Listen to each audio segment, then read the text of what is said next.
Hi, my name is Kris. Welcome to my studio where it's all about watercolor. In this video, I'm going to show you how I painted this picture of two daffodils, two white daffodils. You can see the reference photo here. I took inspiration from it, but I took a lot of liberties with it. In this particular painting, I used a limited palette of colors. Here are the colors: Indigo by Daniel Smith, New Gamboge by Daniel Smith, Pyrol Red by M. Graham, and Sap Green by M. Graham. Those are the only four colors I used in this painting. All right, as I get started here, I'm getting started with a wash of clear water, applying clear water just to the petal areas that will essentially look white in the finished painting. Okay, now I'm mixing a little of that indigo, a real light wash of it, and starting to drop it into the areas of the paper that are already wet.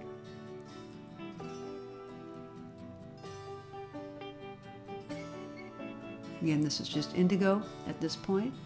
At this point, I noticed that my board was a little bit too much at an incline, so I go ahead and tilt it back to almost flat. The pigment was running down the paper a little too much for what I wanted for this, so I needed to reduce that incline. So now I'm back at it, dropping indigo into the petals. Okay, I'm speeding up the video a little bit because this process takes me a little bit of time. In particular, I'm trying to get a little bit more of the indigo, a little darker, where the two petals overlap each other.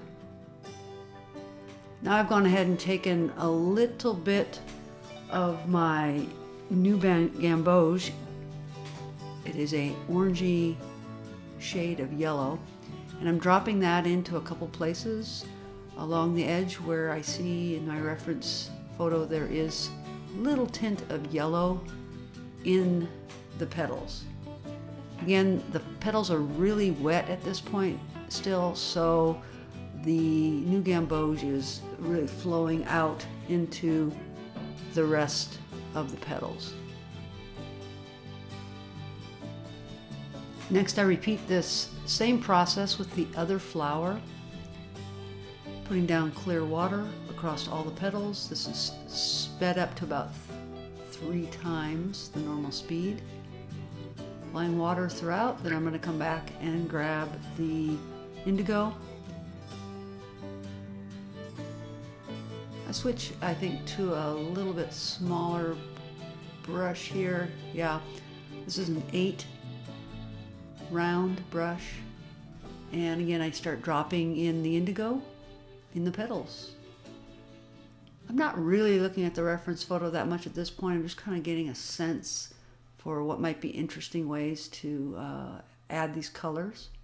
I decided I want to go ahead and put a little bit of the stem in, and I'm taking advantage of the fact that the bottom edge of both flowers is still wet, and so when I bring that indigo color up towards the bottom of the flower, I get a little bit of a flow of the color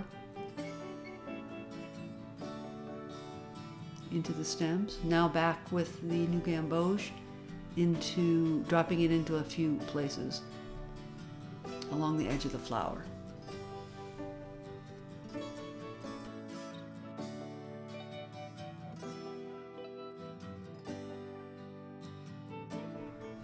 The next step is to mix up some of my New Gamboge and Pyrol Red, and I'm going to put that down in a pretty intense opacity of color here into the center of the flower. This is New Gamboge, actually, just the New Gamboge. I'm using a number 8, and I'm just gently going around the edge of the flower. The petals, the white petal areas, is still a little wet, so I'm being really careful to not get that color too close to the edge of the white petals. I want it to flow and blend in a little bit, so I am letting it touch, but just a little bit. Go on to the second flower, do the exact same thing. You can see I'm avoiding getting the New Gamboge into the very center of the flower. That's actually going to be a really dark. That's where I'm going to use some indigo later to paint in that area, and so I decided to kind of leave it for now white. Now I go back and I grab the Pyrol Red, and again, this center area is quite wet, so as I drop, just lightly touching along the very center or core of the flower, and then also along the outer edge of the flutes.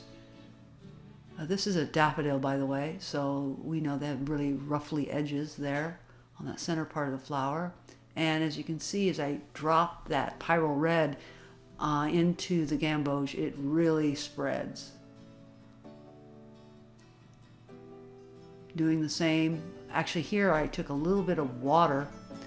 There's no Pyrol Red yet, and tried to blend out from the edge of that yellow, and I got a little too much water in there, and it just started flowing. It flowed right down into the white petals. So I took my paper towel and sapped that up a little bit. I'm not too worried about that. I like it when the waters start to charge from into another color. That's what we call that, charging in. And it really created a very beautiful effect. So I went ahead on that flower. Now I'm going back to the second flower, a little bit of new gamboge in the very center of that flower.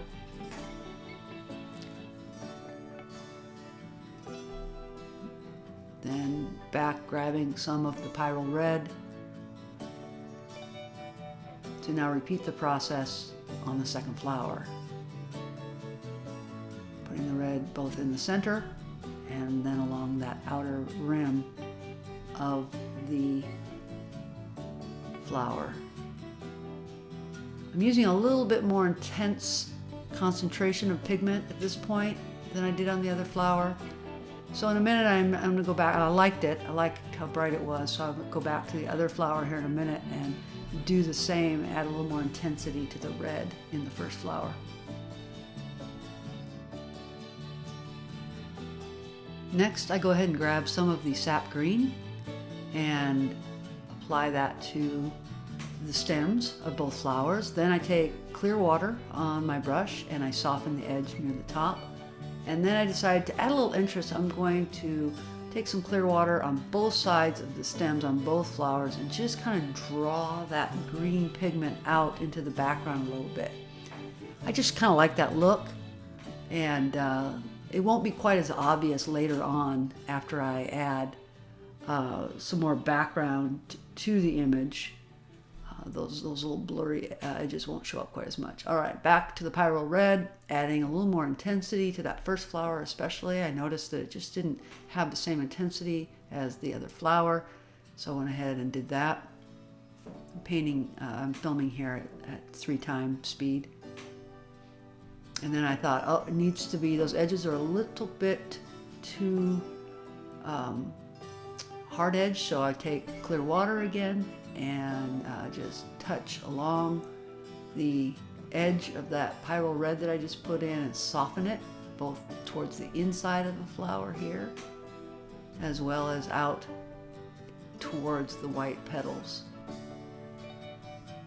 Controlling your edges, either soft blurry edges or hard lined edges, is really important in watercolor. You really want to have a nice combination of both typically.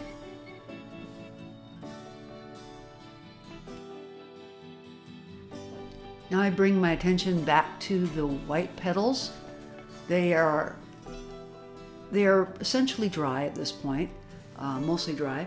And so now I'm going to go ahead and grab some more of my indigo and mix up a medium tone here, a lightish medium tone with that. And I'm just going to go in and start to drop that indigo initially just in the places where the petals overlap. If you notice in the reference image, in the places where the petals overlap, it's particularly dark because there's two petals, one in front of the other. And so I went ahead and dropped that indigo there, again softening the edges.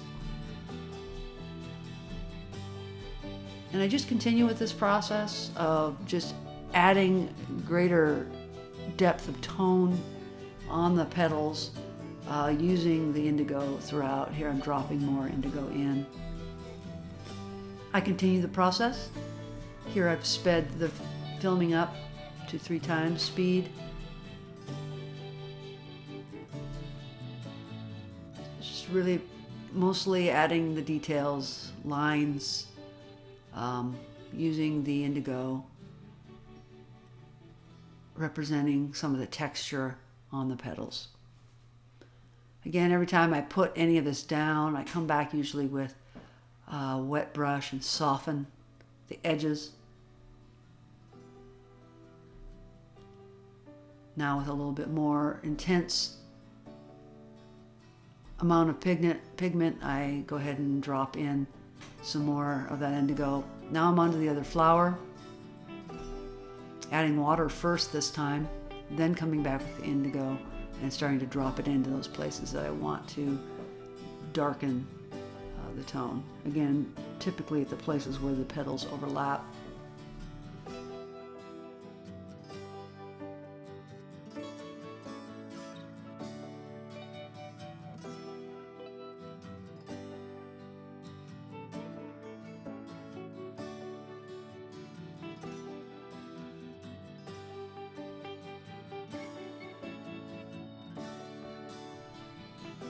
In this next step, I want to focus on the center part of the 2 flowers where I see some ribbing of orangey color emanating out from the center of the flower. So I went ahead and put some water clear water near the center of that area, and then I mixed up a combination of Pyrol Red and New Gamboge, making a more of an orange color. And I'm just pulling that color from the center out. Again, clear water back on the brush, softening the edges. And I just kind of do this for a while on both flowers, trying to get a sense of the of those textures flowing from the center of the flower out. Again, it's mostly orange, but then I drop in some more intense red.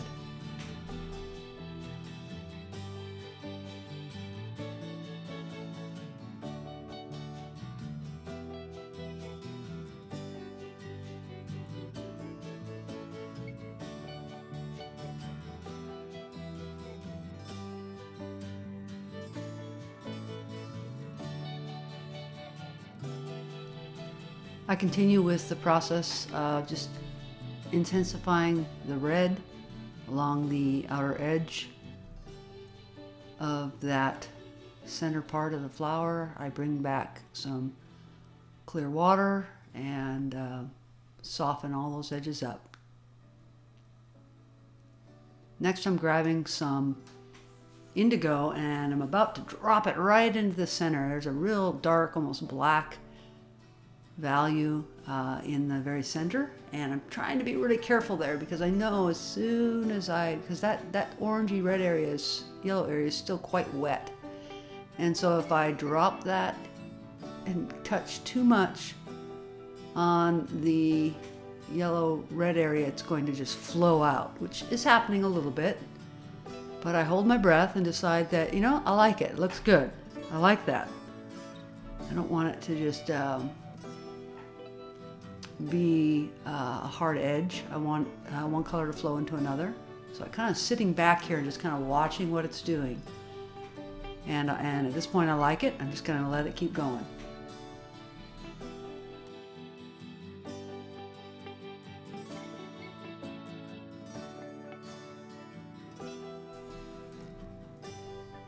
I'm kind of just adjusting it a little bit there with some water on the end of my brush, adding a few more details.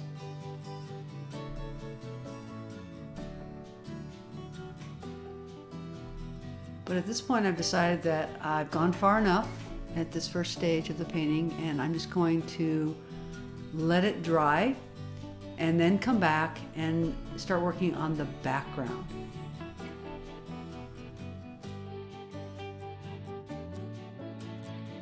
All right, the painting is completely dry at this point, so I'm mixing up a real intense mixture of indigo, and I'm painting wet on dry at this point. The background, the entire painting is dry.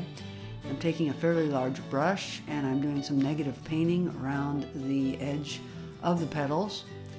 And again, when you're working wet on dry, you have to work fairly quickly because otherwise it'll dry quite quickly. That paint will just start to absorb right into this very dry paper. And so I'm trying to work quickly here. I'm also taking more water on the brush and I'm pulling away from the area that's wet. I'm also grabbing Sap Green. The entire background is going to be a combination of Indigo and Sap Green and a lot of water. Still at about a 30, maybe a 15% incline here on the board, so there's some flowing downwards of the paint. I'm just kind of doing an abstract background. I'm not really looking to specify any particular thing here. Just want to see the interaction of these two colors to create kind of an interesting background. And again, careful to do the negative painting. Have to go slowly around those petals. And using the side of my brush a lot because it has a lot of water in it. And just go ahead and again back to the edges before they dry out too much, and grab some green and dropping that in there. And I'm just going to do the same process all the way around. Well, I shouldn't say all the way around. I've decided I want the background to go diagonally across the picture from the upper right towards the lower left.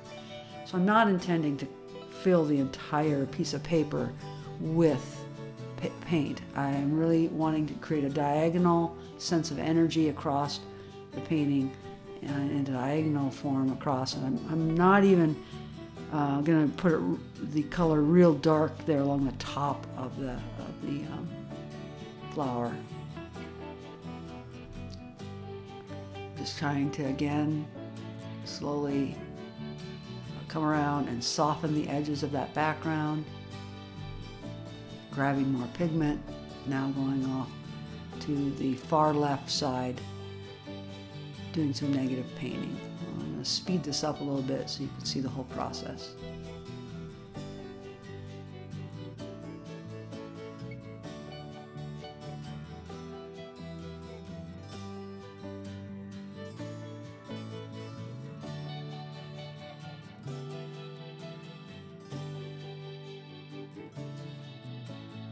At this point, I've done most of the area I want to complete with the background colors, going along and softening some edges. But right in about here, I accidentally dropped a bunch of water right on that background area, and it was an area I'd painted previously, and when I dropped that water, it just started turning into a big bloom. So I quickly tried to pick up the pigment with some paper towel, and then went back and grabbed the darkest color I'm using, the Indigo, and just tried to drop it back in there. So mistakes happen. I could have just let it go, but I felt like it would be a pretty big, obvious bloom right in the center of the painting, and I didn't want that. So I went back and the best I could kind of tried to fix it. I think it turned out all right in the end. I don't think ultimately you even really see it's there. But you always have to watch your brush that you don't have extra little drops of water that are wanting to fall off the brush in the wrong place, wrong time. That seems to happen to me all the time. So again, I've got more water on the brush, looking for hard edges, real hard edges along there, trying to soften them. Not working real well because see up there I already had some pretty hard edges that had dried. You can lift as well. You can try to take a wet brush with no pigment on it and try to lift up some colors, but sometimes you just end up working it over too much. So I decided to give up on that part and just go back. I wanted to define this petal a little bit more here with some negative painting along the edge, putting down my pigment. Grab some more water, soften that up.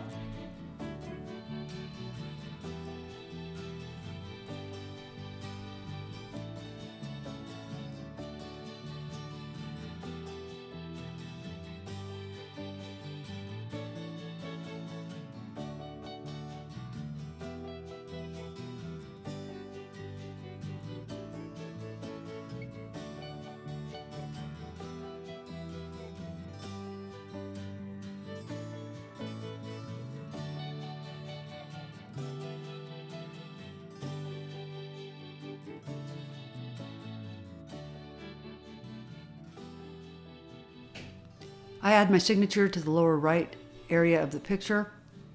And now I'm going to go ahead with indigo and green mixture on the brush. I'm going to splatter.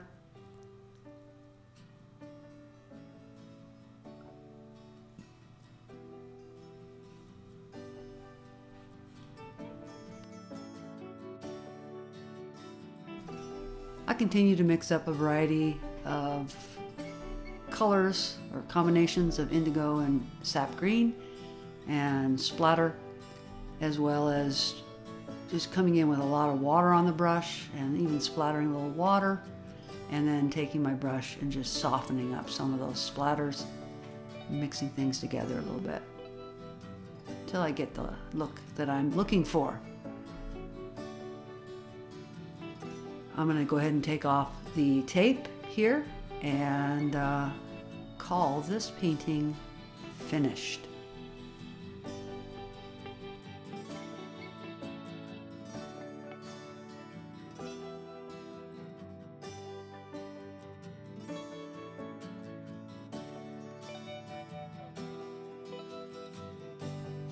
I really like how this one turned out. I like the bright colors and the interplay of the colors against each other. I like the hard lines in some areas and then the real soft, diffuse colors in others. I like the fact that I have a simple color palette here of just 4 colors, and I like the way those colors work together. I like that abstract background as well, just with the indigo and the green blending together to create a sense of foliage in the background. I also like the white petals. They really jump out once you put that negative painting with the dark background behind them, and the glazing that I was able to accomplish with the indigo on those petals to give them some texture. If this video was helpful to you, please subscribe to my channel and hit the notification bell so you'll be updated anytime I put out a new video. If you have other subject matter that you'd like me to cover, write it in the comments down below. And I may try to do a video on that topic in the near future. Thanks for watching. Thanks for subscribing. I'll see you real soon.